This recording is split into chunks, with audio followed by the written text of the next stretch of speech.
Praise the lord. Good morning.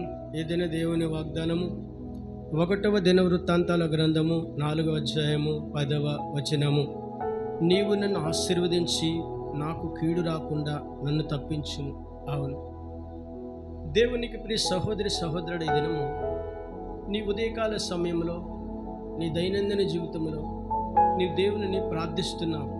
నాకు ఏ కీడు రాకుండా నన్ను నడిపించు ప్రభువా, నాకే కీడు తగలకుండా నన్ను తప్పించు ప్రభువా, నాకును నా కుటుంబమునకును ఎటువంటి ఆపదలు కలుగకుండా నీవు నన్ను రక్షించు ప్రభా అని ప్రార్థించుచున్నావు నీ సహోదరి సహోదరుడు. అయితే ఈ దినము దేవుడు వాగ్దానం ద్వారా నీతో మాట్లాడుతున్నాడు. అవునా దినము మరి రూతు బోయాజు పొలంలోనికి వెళ్ళినప్పుడు మరి రూతు చేసిన క్రియల వలన, రూతుకున్న విశ్వాసం వలన, రూతు తన అత్తతో మాట్లాడిన మాటలను బట్టి మరి ఆమె ఆ దినము బెత్లెహేములో బోయాజు పొలంలోనికి వెళ్ళినప్పుడు బోయాజు తనను చూసి ఈమెకు ఎవరును ఏ కీడును తగలకుండా చేయాలి, ఈమెకు ఎవరును ఏ హానియు చేయకుండా ఉండాలని ఆదేశించాడు.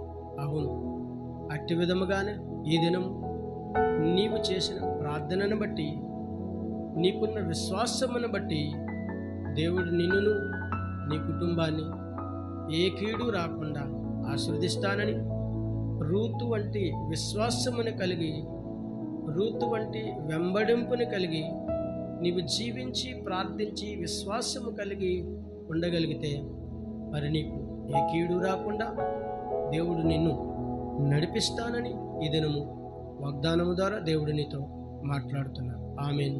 ప్రార్థన చేద్దాం.